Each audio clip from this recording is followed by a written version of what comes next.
आज हम बात करेंगे विटामिन B12 की। एक मेरे पास पेशेंट आया जिसको कि बहुत ज़्यादा फैटिग रहता था, थकावट रहती थी, नींद ज़्यादा आती थी, हाथ पैरों में क्रैम्प्स आते थे, बाइटें आते थे, सुनपन रहता था, झंझनाहट रहता था और भूख कम लगती थी। तो जैसे मैंने उसको रूल आउट किया, डायग्नोज किया, तो उसको हाइपर एसिडिटी था और बी कॉम्प्लेक्स विटामिन B12 की डेफिशिएंसी थी। तो जब मैंने उसको B12 सप्लीमेंट दिया तो भाई वो साधु आदमी था, उसने देखा कि इसके ऊपर तो रेड मार्क का है, मतलब ये नॉन वेज प्रोडक्ट है, तो उसने इसको लेने से मना कर दिया। तो आज मैंने जो उसको समझाया वही मैं आपको बता रहा हूँ। B12 बेसिकली क्या होता है कि एनिमल्स की गट्स में बनता है, एक बैक्टीरिया होता है और कुछ एंजाइम्स होते हैं, उनके फर्मेंटेशन से गट के अंदर ये B12 का सिंथेसिस होता है। वहाँ से एब्जॉर्ब होके ये जो एनिमल्स होते हैं इनके लीवर में और मसल्स में, और डेयरी एनिमल है तो उसके दूध में ये डिपॉजिट होता है।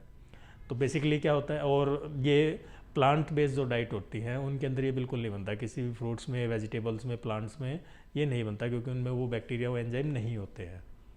तो हो गया एक तो ये कि एनिमल से डेरिवेटिव है, एनिमल प्रोडक्ट है ये।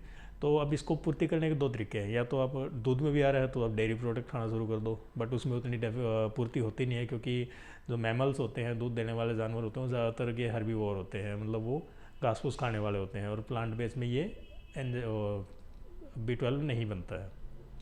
ठीक है, तो दूध में भी ये काफ़ी कम क्वांटिटी में हो गया, या तो आप नॉन वेज खाना शुरू करो।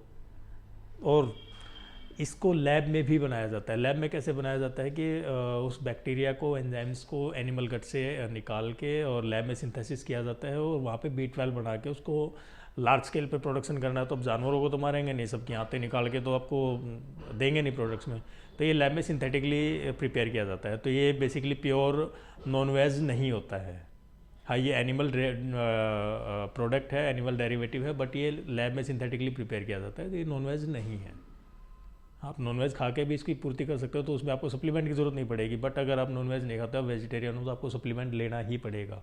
भारत एक हाइपर एसिडिटी वाला कंट्री बनता जा रहा है। यहाँ पे हर तीसरे आदमी को एसिडिटी रहती है, और एसिडिटी की वजह से जो आप DSR या डाइजिन वगैरह जो भी आप ले रहे होते हो, पेंटाबराजोल वगैरह, चाइन ब्लॉकर, PPI इनहिबिटर आप ले रहे होते हो, वे सब इसकी B12 की, कैल्शियम, मैग्नीशियम, इनकी कमी, डेफिशिएंसी करते ही करते हैं, और एसिडिटी की वजह से भी इनकी डेफिशिएंसी होती है। तो फैटिग है, हाई, बहुत ज़्यादा फैटिग है, बहुत ज़्यादा थकावट रह रही है, तो आपको B12 लेना ही लेना पड़ेगा। और ये नॉन वेज नहीं है, ये FDA के रूल्स एंड रेगुलेशन की वजह से इनको रेड मार्क का नॉन वेज कैटेगरी में इनको शो करना पड़ता है, अदरवाइज़ ये लैब में बनता है, तो आप बेझिझक होकर इसको ले सकते हैं।